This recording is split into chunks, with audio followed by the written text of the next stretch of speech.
While buildOn is one of Sacred Heart's newest clubs, they have already made an impact, not just in the local community, but around the world. I spoke to a few members of the chapter about their recent service trip to Nepal.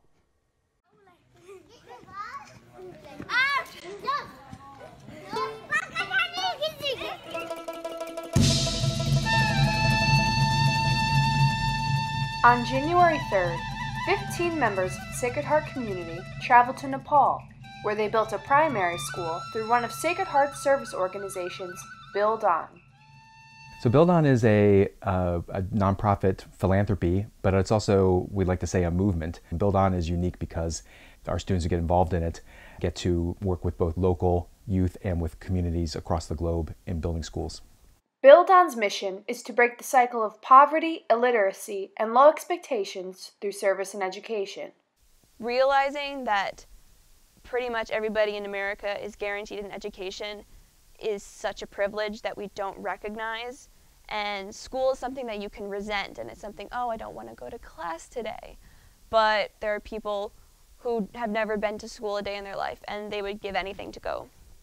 After raising a total of $73,879, Sacred Heart's buildOn chapter became the highest-ranked buildOn team. They were finally ready to immerse themselves in the Nepali culture.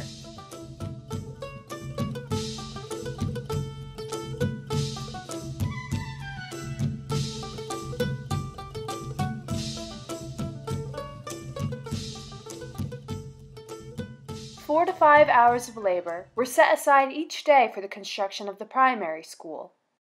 Building the school consists of digging the foundation, first of all, which is what we focused a lot on. You have to dig the foundation 5.5 feet deep, and there's no heavy construction. It's all shovels, buckets, and your body. So we broke the ground, dug 5.5 feet deep in. We had to tie all of the rebar for the columns by hand. We had to pull those up by hand and mix the cement by hand, pour everything in by hand. Since the entire village came out to help, it went really, really quickly.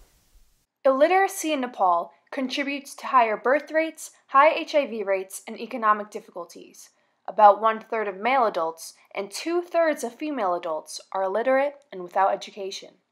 In buildOn's model, the community has to agree that the leadership team is 50% women and 50% men, and that the students who will be attending the school will be 50% girls. Because when you're building schools in communities where it's the poorest of the poor, if not everybody's going to get educated, it's the girls that get left out.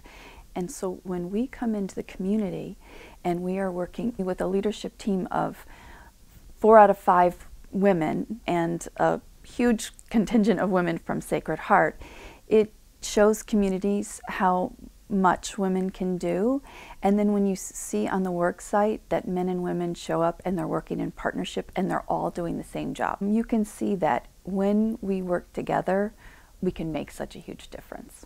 Despite having so little, hope, faith, and family values are at the core of the Nepali culture.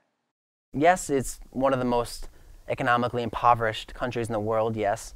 You didn't see that. You look around, everyone appreciates what they have. Nobody is greedy, nobody is trying to one-up each other. It's a family atmosphere there, and they were happy. It's just really telling of their culture and what they value there, and the importance of family and true happiness. My host mom one night said that she learned to read and write her name as an adult. That's the only thing she can write and read.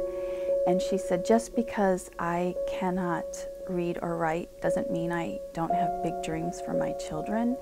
And we were working with her community to help make those dreams come true.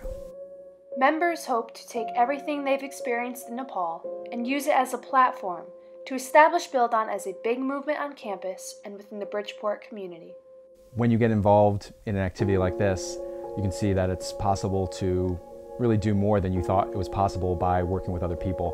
buildOn isn't just a one-person thing, it takes an army, and although 16 of us went on this trek to Nepal, so many other people were involved in it in their own little ways. In whatever way that was, the school could not have been built without it.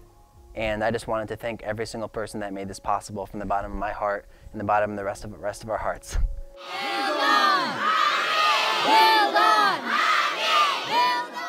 This has been Jordan Orcus reporting for The Pulse.